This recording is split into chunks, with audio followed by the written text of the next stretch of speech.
Tình yêu đích thực không phải là cuộc săn đuổi hay trò chơi thao túng, mà là hoa trái tự nhiên nở rộ từ lòng yêu thương chính mình. Đây không phải câu chuyện về cách chinh phục ai đó, mà là hành trình ngừng khao khát những mẩu vụn cảm xúc và trở nên toàn vẹn.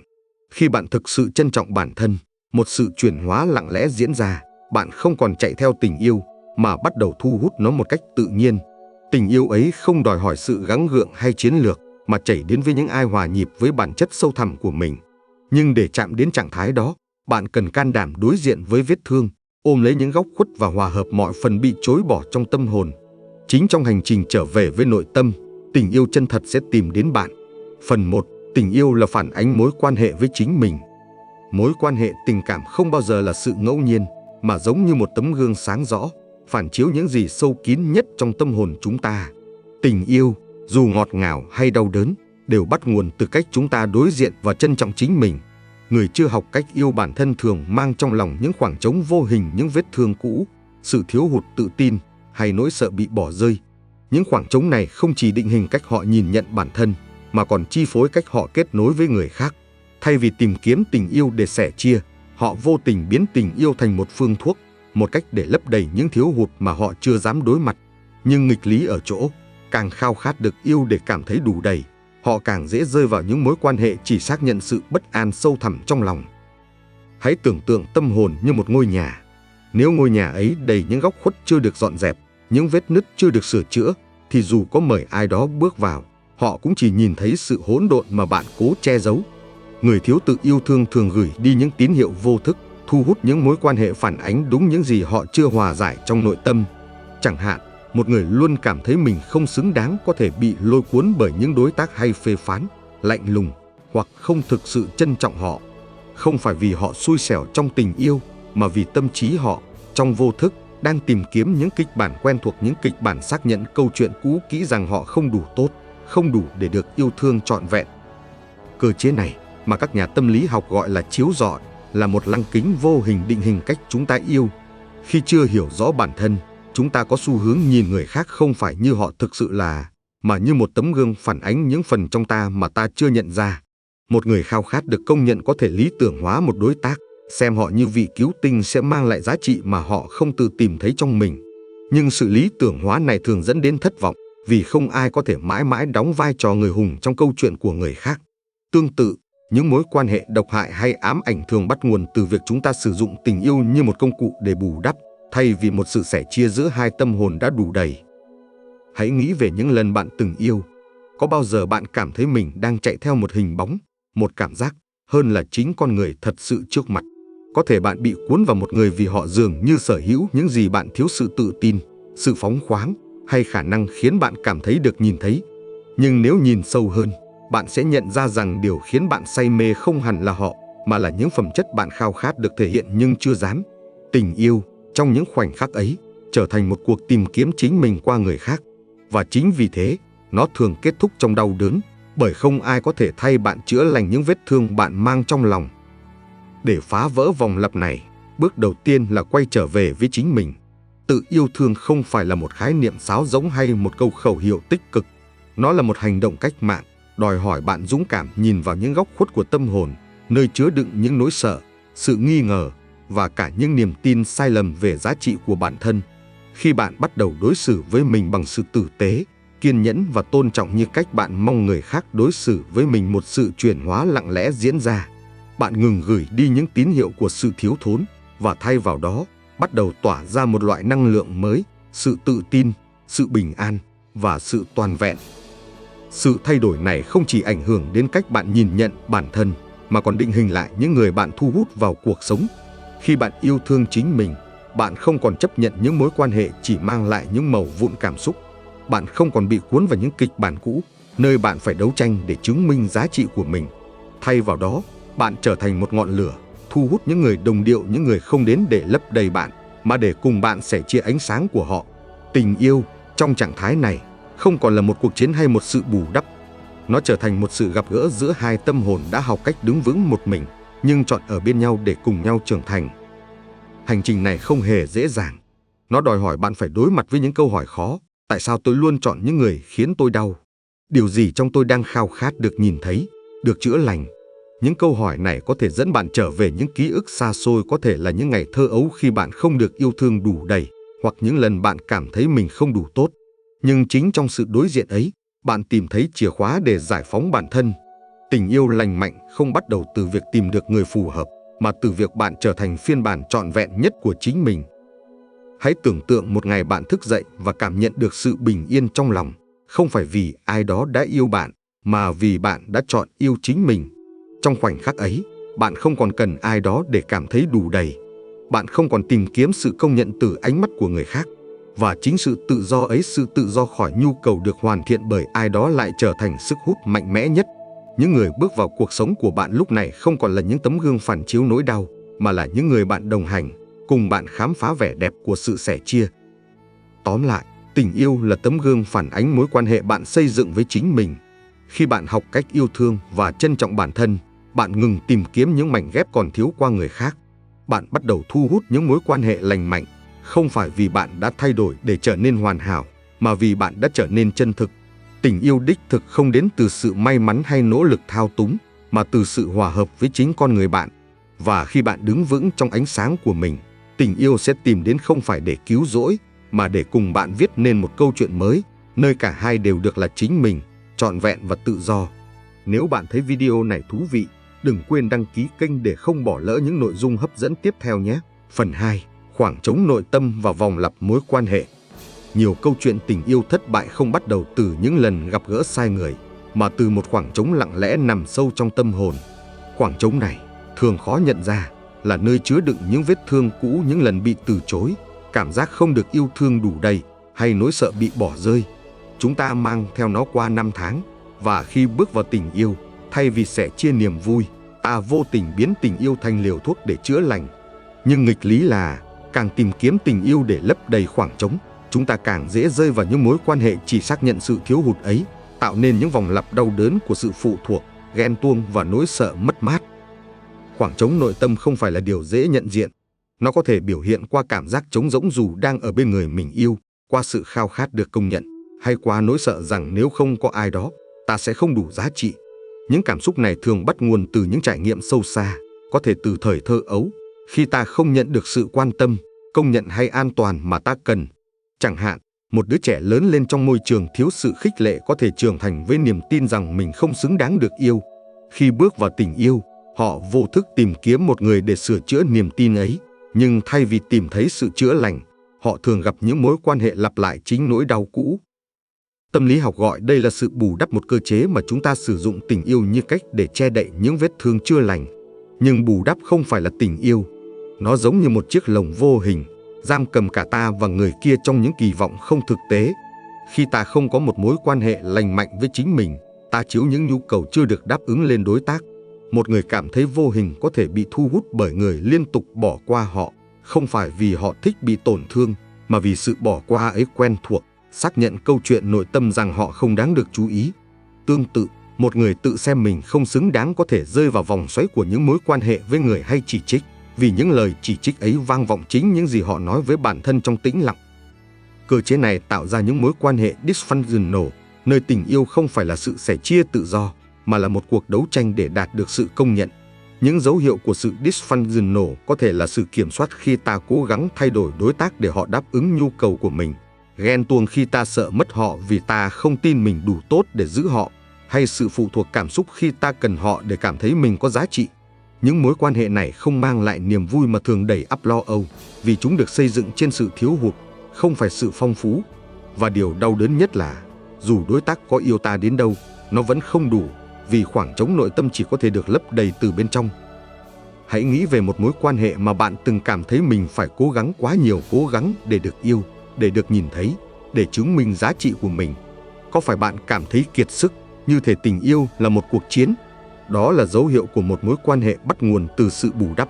Trong những khoảnh khắc ấy, ta không yêu đối tác vì họ là chính họ, mà vì những gì họ đại diện, một cơ hội để ta cảm thấy mình đủ đầy.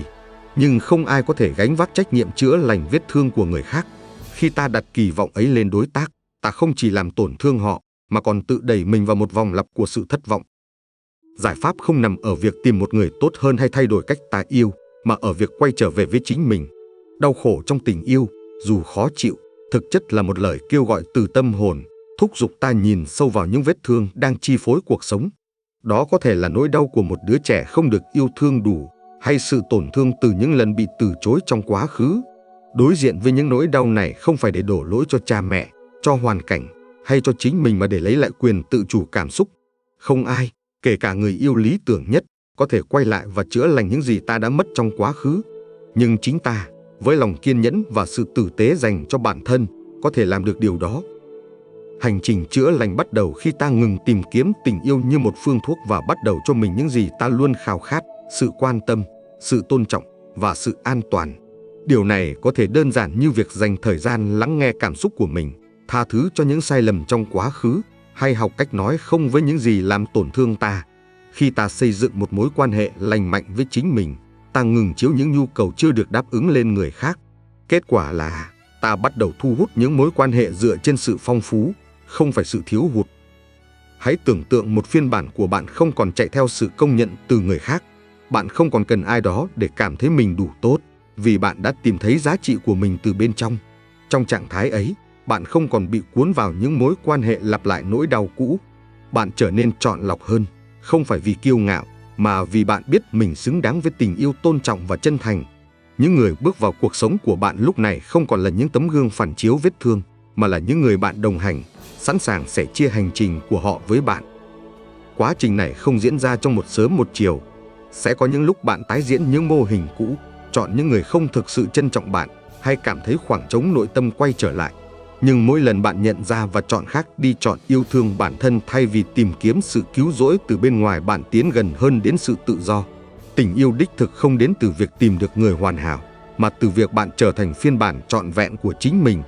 Khi bạn lấp đầy khoảng trống nội tâm bằng sự tự yêu thương, bạn ngừng thu hút những mối quan hệ dysfunctional và bắt đầu mở ra không gian cho tình yêu chân thật. Tình yêu không cần phải tranh đấu, không cần phải chứng minh, mà đơn giản là hiện hữu, tự nhiên và tự do. Phần 3. Tích hợp cái bóng trong bạn để đạt tự do trong tình yêu. Trong mỗi con người đều tồn tại những góc khuất mà ta thường né tránh, những cảm xúc, phẩm chất hay xung động bị đè nén vì xấu hổ, sợ hãi hoặc phán xét.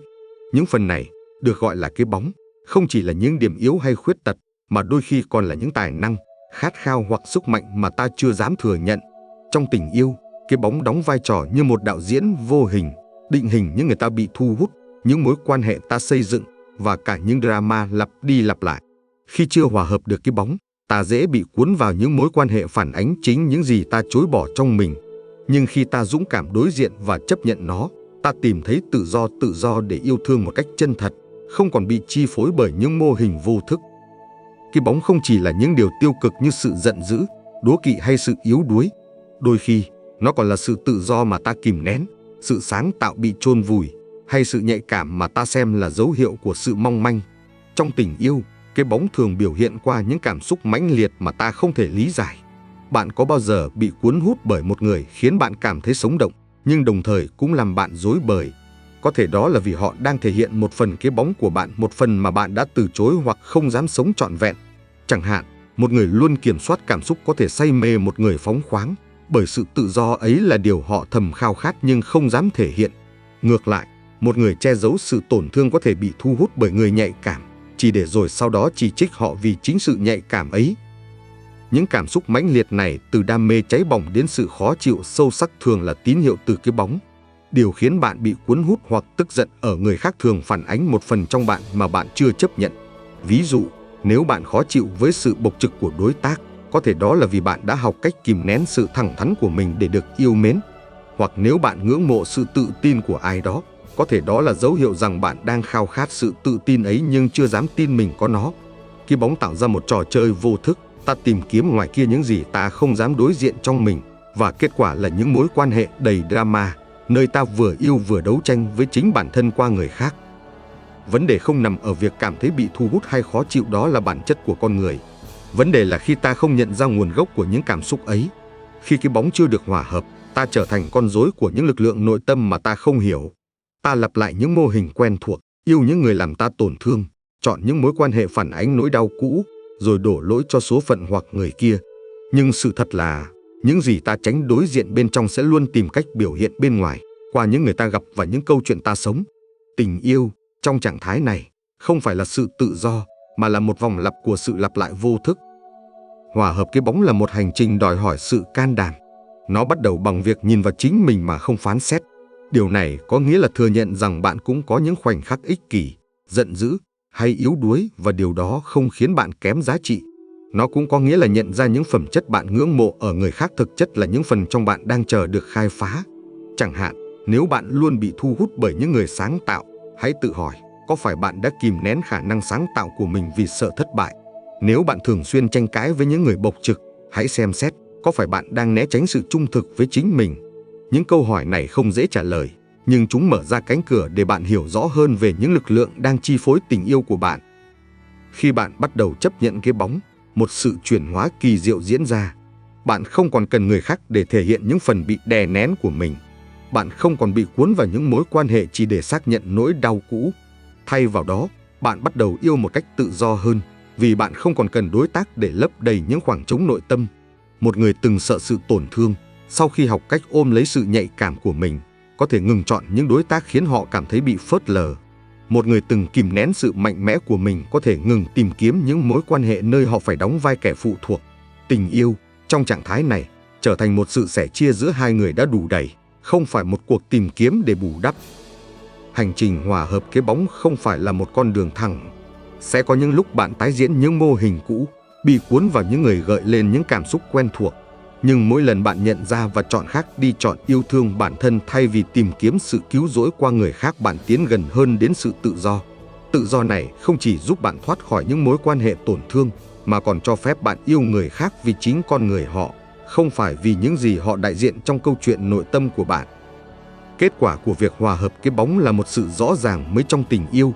Bạn bắt đầu nhận ra đâu là những mối quan hệ bổ sung cho bạn, và đâu là những mối quan hệ chỉ kéo bạn trở lại vòng lặp cũ.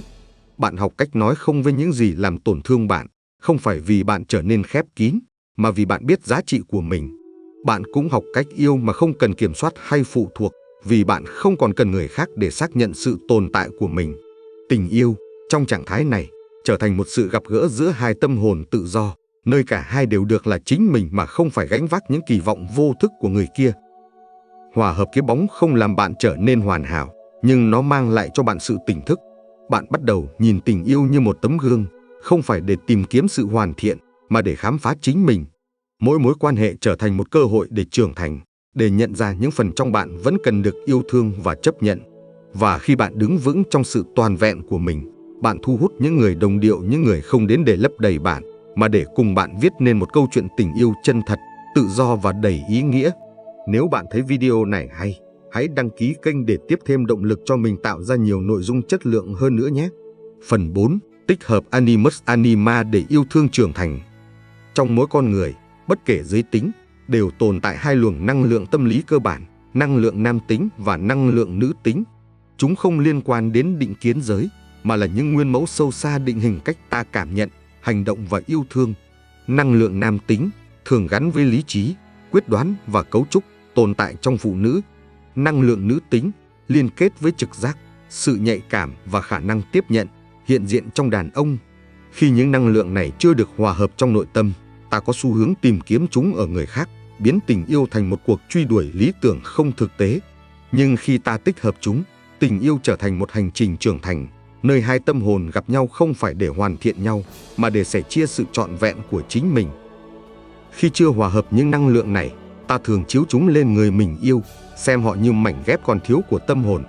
Một người đàn ông kìm nén sự nhạy cảm có thể say mê một người phụ nữ giàu cảm xúc, không phải vì cô ấy là chính mình, mà vì cô ấy đại diện cho phần trực giác và sự mềm mại mà anh ta đã chối bỏ.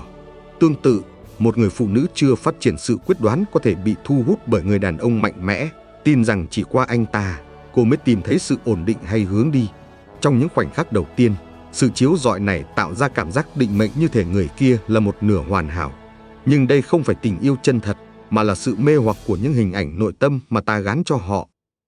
Sự mê hoặc này, dù mãnh liệt, thường dẫn đến thất vọng. Khi thời gian trôi qua, ta nhận ra đối tác không thể mãi là hiện thân của hình ảnh lý tưởng ta xây dựng. Người phụ nữ nhạy cảm có thể khiến người đàn ông cảm thấy ngột ngạt nếu anh ta không học cách đón nhận cảm xúc của chính mình. Người đàn ông mạnh mẽ có thể trở thành áp lực nếu người phụ nữ không tìm thấy sự tự tin trong bản thân. Khi hình ảnh lý tưởng tan vỡ, ta không chỉ thất vọng về đối tác, mà còn đối mặt với khoảng trống nội tâm mà ta đã cố lấp đầy qua họ. Tình yêu, trong trạng thái này, trở thành một chuỗi kỳ vọng không thực tế, nơi ta yêu không phải con người thật, mà là một biểu tượng của những gì ta thiếu. Hòa hợp những năng lượng nam tính và nữ tính trong nội tâm là chìa khóa để yêu thương một cách trưởng thành. Đối với phụ nữ, điều này có nghĩa là phát triển sự tập trung, quyết đoán và khả năng đứng vững mà không cần dựa vào người khác. Nó là việc học cách đặt ra ranh giới, đưa ra quyết định và tin vào sức mạnh của mình, thay vì chờ đợi ai đó dẫn dắt.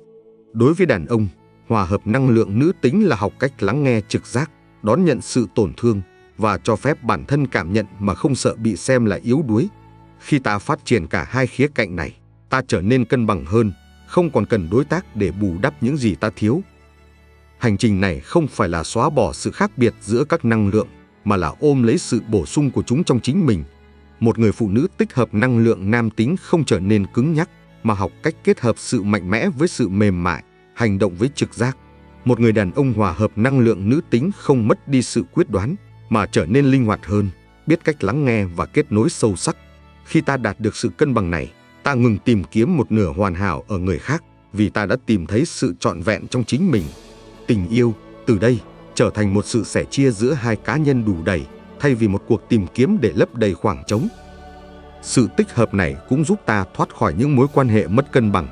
Phụ nữ chưa phát triển năng lượng nam tính có thể rơi vào những mối quan hệ nơi họ từ bỏ quyền lực của mình, để đối tác quyết định mọi thứ, từ lựa chọn cá nhân đến cảm xúc của họ. Điều này không chỉ làm họ mất đi tiếng nói, mà còn tạo ra sự phụ thuộc, khiến tình yêu trở thành gánh nặng. Tương tự, đàn ông chưa hòa hợp năng lượng nữ tính có thể trở nên cứng nhắc, xa cách về cảm xúc, khiến mối quan hệ thiếu đi sự kết nối sâu sắc. Những mối quan hệ này thường đầy xung đột, vì một bên luôn cảm thấy mình phải hy sinh bản thân để duy trì sự cân bằng mà đáng lẽ phải đến từ bên trong. Khi ta tích hợp những năng lượng này, ta không chỉ thay đổi cách yêu, mà còn thay đổi cách ta nhìn nhận đối tác. Họ không còn là vị cứu tinh hay người hoàn thiện ta, mà là một người bạn đồng hành, với cả ánh sáng và bóng tối của riêng họ. Tình yêu trưởng thành không còn xoay quanh việc tìm ai đó hiểu mình hoàn toàn hay chữa lành nỗi đau. Thay vào đó, ta tìm kiếm một người cũng đang trên hành trình tự phát triển, sẵn sàng cùng ta đối diện với những thử thách của cuộc sống. Mối quan hệ trở thành một không gian để cả hai trưởng thành, nơi mỗi người đều được là chính mình mà không phải gánh vác kỳ vọng không thực tế của người kia. Quá trình này không diễn ra trong một sớm một chiều. Sẽ có những lúc ta tái diễn những mô hình cũ, bị cuốn vào những người dường như hoàn hảo vì họ phản ánh phần năng lượng ta chưa hòa hợp. Nhưng mỗi lần ta nhận ra và chọn cách khác, chọn phát triển sự cân bằng trong chính mình thay vì tìm kiếm nó ở người khác, ta tiến gần hơn đến tình yêu chân thật. Điều này đòi hỏi sự kiên nhẫn, tự phản ánh, và đôi khi là sự đối diện với những niềm tin sâu xa về việc ta phải là ai trong một mối quan hệ. Nhưng phần thưởng là một tình yêu không còn dựa trên sự lý tưởng hóa hay phụ thuộc, mà trên sự chân thành và đồng điệu. Hãy tưởng tượng một phiên bản của bạn, nơi bạn vừa mạnh mẽ, vừa nhạy cảm, vừa quyết đoán, vừa cởi mở. Trong trạng thái ấy, bạn không còn cần ai đó để cảm thấy đủ đầy, vì bạn đã tìm thấy sự cân bằng trong chính mình. Những người bước vào cuộc sống của bạn lúc này không còn là những biểu tượng của điều bạn thiếu, mà là những người bạn đồng hành, sẵn sàng sẻ chia hành trình của họ với bạn. Tình yêu, trong trạng thái này, trở thành một sự gặp gỡ giữa hai tâm hồn tự do, nơi cả hai đều được phép là chính mình, với tất cả ánh sáng và bóng tối. Tích hợp những năng lượng nam tính và nữ tính không chỉ là một quá trình tâm lý, mà còn là một hành trình tâm linh, đưa ta trở về với sự trọn vẹn của chính mình. Khi ta đứng vững trong sự cân bằng ấy, ta thu hút những mối quan hệ phản ánh sự phong phú nội tâm, không phải sự thiếu hụt. Tình yêu đích thực không đến từ việc tìm được người hoàn hảo, mà từ việc trở thành phiên bản chân thật nhất của chính mình. Và khi bạn sống đúng với bản chất ấy, tình yêu sẽ đến không phải để cứu rỗi, mà để cùng bạn viết nên một câu chuyện đẹp, trưởng thành và tự do. Phần 5. Cá nhân hóa con đường đến tình yêu đích thực. Cá nhân hóa là hành trình sâu sắc để trở thành phiên bản chân thực nhất của chính mình, nơi ta hòa hợp những mảnh ghép của tâm hồn từ ý thức đến vô thức, từ ánh sáng đến bóng tối. Đây không chỉ là quá trình tự khám phá, mà còn là con đường dẫn ta đến tình yêu đích thực. Khi ta ngừng tìm kiếm sự hoàn thiện từ bên ngoài và tập trung xây dựng sự trọn vẹn bên trong, tình yêu không còn là mục tiêu cần chinh phục, mà trở thành một phản ánh tự nhiên của sự hiện diện đầy đủ của ta. Tình yêu đích thực, trong trạng thái này, không đến từ nỗ lực hay sự may mắn, mà từ sự đồng điệu của một tâm hồn đã học cách yêu thương chính mình. Hành trình cá nhân hóa bắt đầu từ việc nhận ra rằng những khao khát mãnh liệt về tình yêu thường là cách ta trốn tránh khoảng trống nội tâm. Khi ta cảm thấy thiếu thốn, thiếu sự công nhận, thiếu an toàn hay thiếu giá trị, ta dễ rơi vào trạng thái tìm kiếm người khác để lấp đầy. Ta đặt lên họ kỳ vọng rằng họ sẽ khiến ta cảm thấy đủ đầy, được yêu thương hay có ý nghĩa. Nhưng đây là một cuộc truy đuổi vô vọng, vì không ai có thể hoàn thiện ta ngoài chính ta. Càng chạy theo tình yêu để bù đắp, ta càng thu hút những mối quan hệ phản ánh sự phân mảnh bên trong, những mối quan hệ đầy drama, phụ thuộc hay tổn thương. Cá nhân hóa mời gọi ta quay trở về với chính mình, đối diện với những câu hỏi khó. Tại sao tôi luôn chọn những người khiến tôi đau? Điều gì trong tôi đang khao khát được chữa lành? Những câu hỏi này dẫn ta đến những niềm tin sâu xa, những mô hình lặp lại từ quá khứ và những vết thương cảm xúc chưa được giải quyết. Chẳng hạn, một người lớn lên trong môi trường thiếu sự quan tâm có thể mang niềm tin rằng họ phải kiếm tình yêu bằng cách làm hài lòng người khác. Khi bước vào tình yêu, họ có thể trở nên phụ thuộc, hy sinh bản thân để được yêu, chỉ để rồi cảm thấy kiệt sức và trống rỗng. Cá nhân hóa yêu cầu ta tháo bỏ những niềm tin này, thay thế chúng bằng sự tự yêu thương và lòng tin vào giá trị bản thân. Quá trình này không hề dễ dàng. Nó đòi hỏi sự can đảm để nhìn vào những góc khuất của tâm hồn, những nỗi sợ, sự nghi ngờ hay những lần ta tự phá hoại chính mình. Nó cũng đòi hỏi ta đối mặt với những mô hình lặp lại trong tình yêu. Tại sao ta luôn bị thu hút bởi những người không trân trọng ta? Tại sao ta cảm thấy cần phải kiểm soát hay được kiểm soát trong một mối quan hệ? Những câu hỏi này không chỉ giúp ta hiểu rõ hơn về bản thân, mà còn mở ra con đường để phá vỡ những vòng lặp cũ. Mỗi lần ta nhận ra một mô hình và chọn cách khác, chọn yêu thương bản thân thay vì tìm kiếm sự cứu rỗi từ người khác, ta tiến gần hơn đến sự trọn vẹn. Khi ta bước đi trên con đường cá nhân hóa, một sự chuyển hóa lặng lẽ diễn ra. Ta ngừng gửi đi những tín hiệu của sự thiếu thốn, thay vào đó tỏa ra sự hiện diện của một người đã đủ đầy. Sự hiện diện này không liên quan đến vẻ ngoài, địa vị hay kỹ năng xã hội, mà là một loại năng lượng nội tại, sự tự tin, bình an và chân thực. Người đang cá nhân hóa không còn mở OLD bản thân để làm hài lòng người khác, không còn chấp nhận những mối quan hệ chỉ mang lại mẩu vụn cảm xúc, và không còn lý tưởng hóa những người mới gặp. Họ nhìn tình yêu như một tấm gương, không phải để tìm kiếm sự hoàn thiện, mà để khám phá và trưởng thành. Sự hiện diện này mang một sức hút tự nhiên, không cần đến sự thao túng hay chiến lược. Khi ta sống đúng với bản chất của mình, ta thu hút những người đồng điệu, những người cũng đang trên hành trình tự phát triển, sẵn sàng sẻ chia thay vì đòi hỏi. Tình yêu trong trạng thái này không còn là một cuộc chiến để được nhìn thấy hay công nhận. Nó trở thành một sự gặp gỡ giữa hai tâm hồn tự do, nơi cả hai đều được là chính mình mà không phải gánh vác kỳ vọng không thực tế của người kia.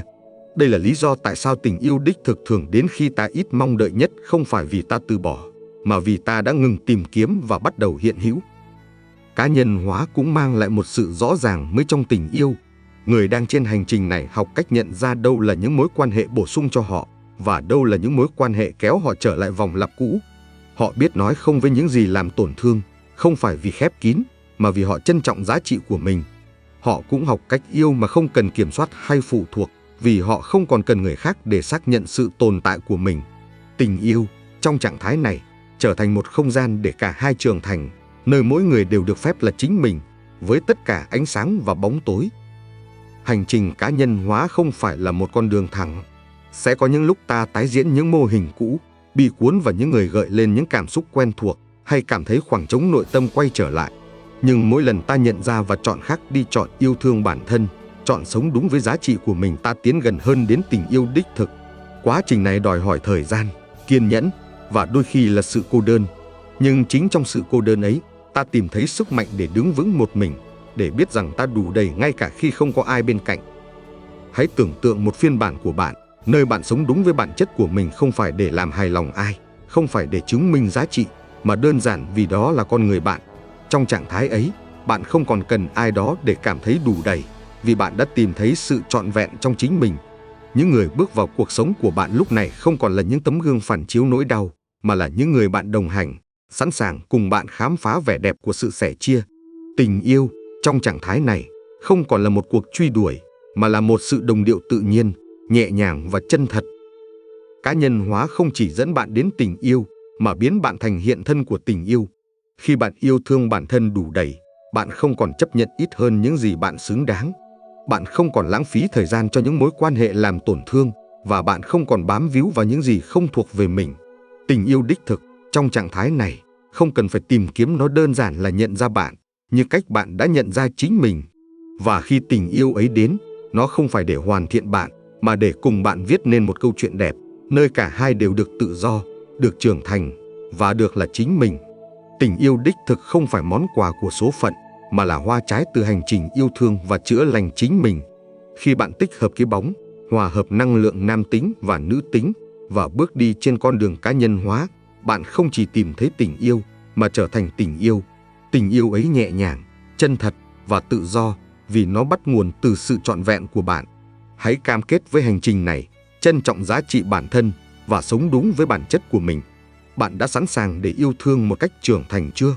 Hãy để lại bình luận với câu "Tôi chọn sống với tình yêu từ sự trọn vẹn của mình" và chia sẻ cảm nhận của bạn. Đừng quên đăng ký kênh Bản Lĩnh Khắc Kỷ, bật chuông thông báo để tiếp tục khám phá con đường tự hiểu biết và yêu thương.